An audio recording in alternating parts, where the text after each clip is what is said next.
Comme nous pouvons le constater, le renforcement des capacités institutionnelles se retrouve au cœur des interventions du ministre de la Santé publique et de la Population, le Dr Dickinson Lorté Blema, depuis les premiers instants de sa gouvernance. La cérémonie d'installation d'aujourd'hui fait corps avec cette vision et dynamique dans l'idée de permettre à la direction d'épidémiologie des laboratoires et de la recherche de fonctionner à plein régime. Pour à la fois mieux saisir les contours et l'importance de cet événement et du coup procéder à l'installation de la nouvelle directrice de la DELR, tout le privilège est pour moi d'inviter le numéro 1 du MSPP, sous vos applaudissements bien sûr. Aujourd'hui, 17 décembre 2024, voit luire un nouveau jour pour la direction d'épidémiologie, de laboratoire et de la recherche.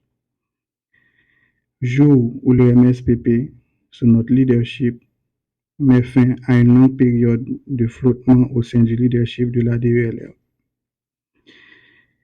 Période de flottement ouverte depuis la brutale disparition du Dr Samuel Marseille, qui avait dirigé cette institution, structure du MSPP avec compétence et sérieux.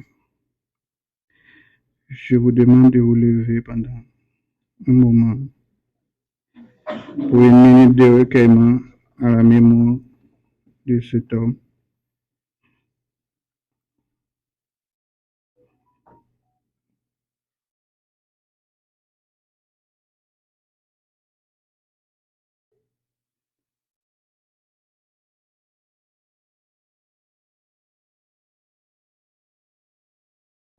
Merci.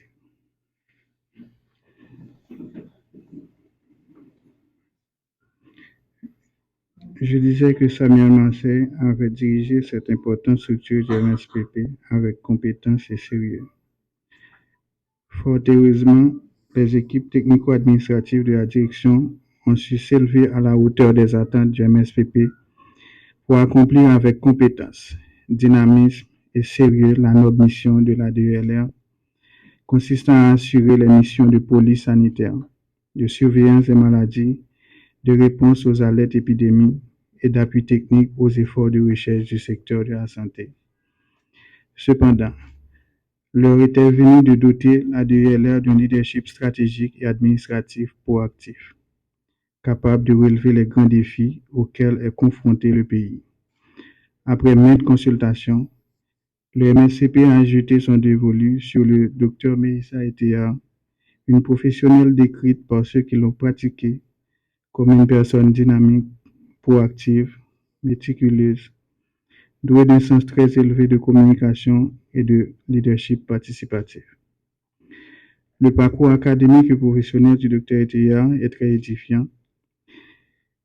Diplômée de l'Université Notre-Dame d'Haïti en 2005, elle a fait son service social en 2006 dans la section communale de Palmier-Savin, dans la commune de Léocan. En 2006 et 2009, elle a travaillé au Centre GESCO dans le cadre de la lutte contre les maladies infectieuses, VIH-Sida en particulier.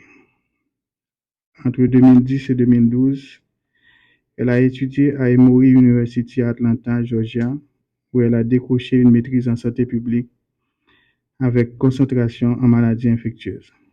Entre 2013 et 2022, elle a travaillé au CDC Haïti dans le cadre du support du gouvernement américain au ministère de la Santé publique et de la Population. De 2022 à 2024, elle a travaillé à l'USAID Haïti. Et depuis tantôt presque un mois, elle travaille avec moi dans mon cabinet. Voilà, chers collaborateurs, mesdames et messieurs, cet échantillon de professionnels haïtiennes compétentes que j'ai le plaisir de placer à la tête de la DELR pour la poursuite de sa noble mission. Je m'en voudrais de terminer ces propos sans rendre un vibrant hommage au docteur Donald Lafontaine, le cadre de la DELR qui a toujours œuvré à l'avancement de la direction, sans jamais accepter d'en prendre le leadership. Je me souviens encore il y a 2 semaines où j'ai essayé de lui convaincre de prendre la tête de la DELR. Avec ses arguments assez convaincants, il m'a poussé à choisir toi, Mélissa. J'espère que Dr Lafortin continuera d'accompagner le Dr ETA avec le même dévouement, le même esprit de sacrifice. Je remercie également tous les professionnels et employés de la DLR et je leur demande de soutenir le Dr ETA dans la poursuite de la vision du MSPP pour la direction. Je vous remercie.